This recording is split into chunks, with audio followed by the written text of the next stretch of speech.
Bonjour mes amis, hi guys, do you remember these bad boys? Yes, this is the famous, legendary now, Seiko SARB033 and 035. I think many of us, most of us discovered them thanks to TGV of the Urban Gentry channel, so credit where credit is due. Also credit to his fantastic introductions and editing. I think he raised the game of what was possible to do on YouTube about talking about watches, and inspired many people.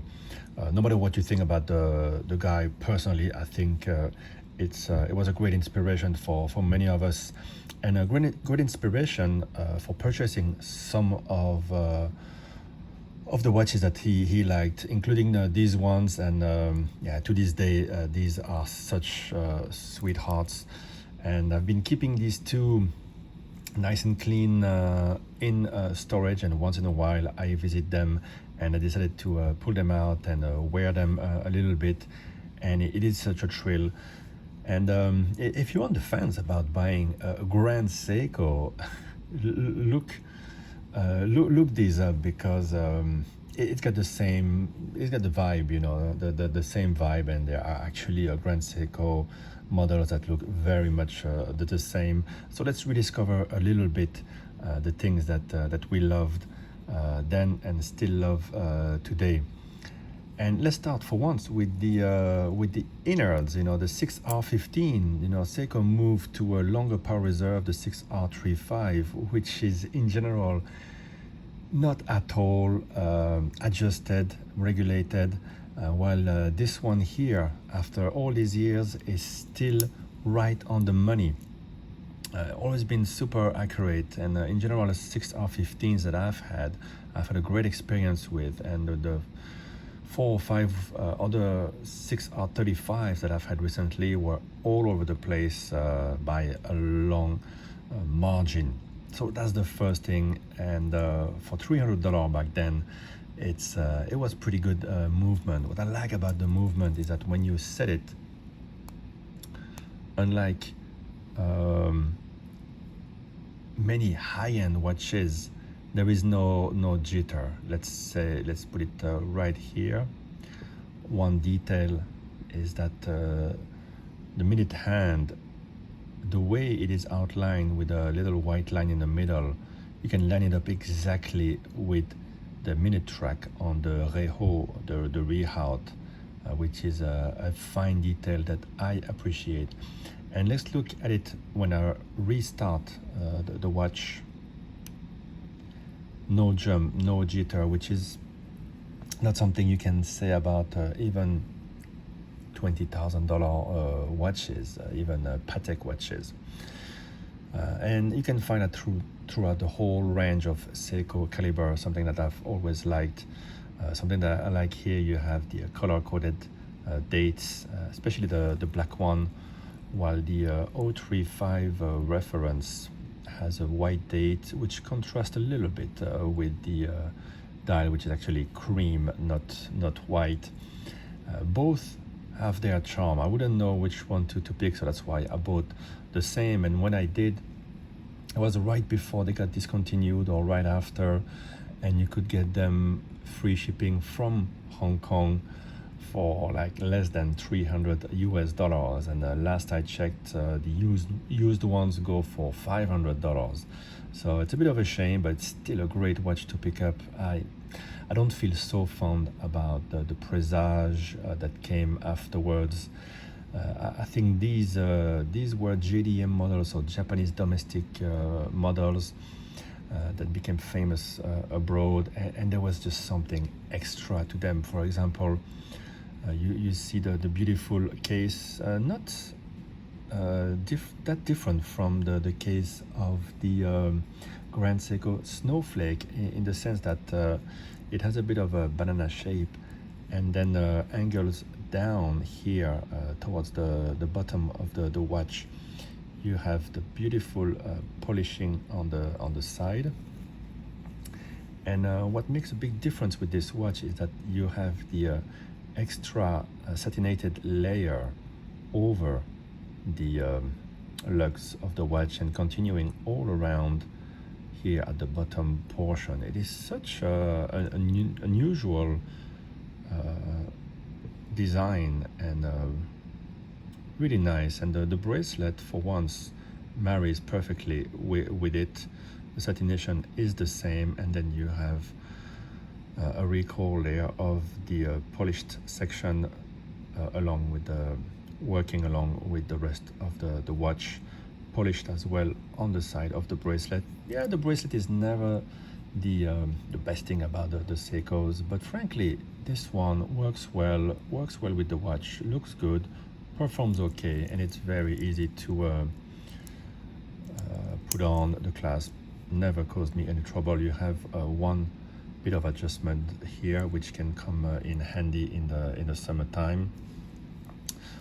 No screwed down crown, but crown is signed. Another thing that's lost on more expensive new Seiko watches. But what I like is that you just pick it up and you just wind it, and there you go. Of course, you can change the date on the first position. Now let's focus a bit more on the dial. Look at the seconds hand with the needle there.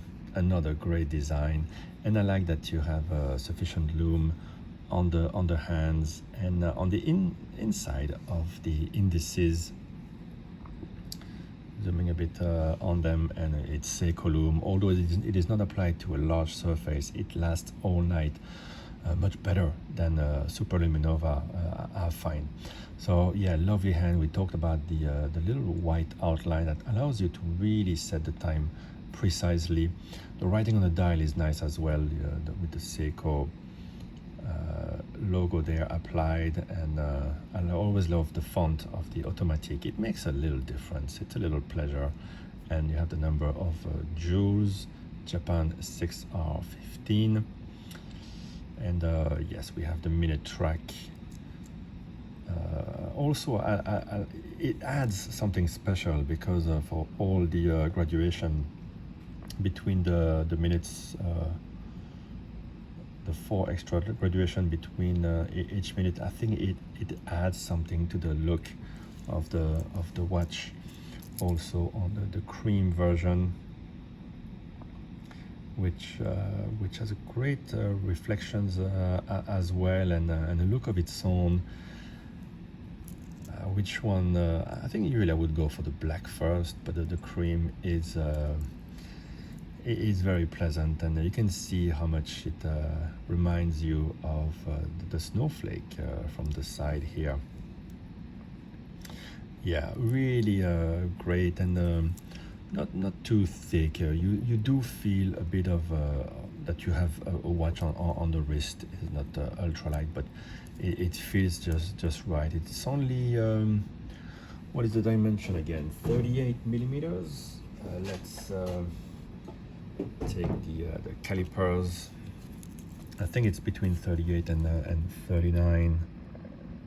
Yeah, 38 and a half, and the height is only I get 11.5 with the ultimate lug to lug of 44 and a half. So that's why it wears so easy. Let me take off my watch and put on the SARB. Yeah, it feels right at home, even in close-up. It looks just so nice on the wrist. A little bit stubby, like the 36 millimeter Datejusts or Oyster Perpetuals. It is very much the affordable version of that, with of course oyster-like type of bracelet, satinated, so it doesn't scratch too much. And again, you have satination here that won't scratch too much. So just a lovely details on the side of the case. Everything was just so thoughtful together, and the whole package just works together well with a great crown. in a good movement in it. And I've never found that the same pleasure afterwards with the next iterations, the Presage models. Quite often we've been told this is the new SARB, but it was never quite that. And in case you don't know, there is a SARB037. I think that's the one with the salmon dial that is really impossible to find. There's another one where you have the golden indices, and of course you have other type of SARBs like the famous Alpinist, the SARB017 with the green dial, a totally different watch, but equally good and worthy of owning in a collection. So these, I keep them for myself. Maybe one day my kids will enjoy wearing them. I think they will.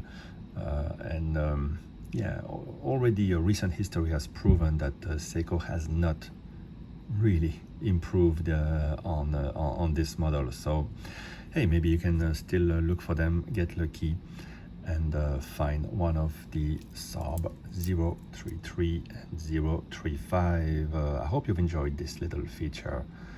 Thank you for watching, guys. Bye bye.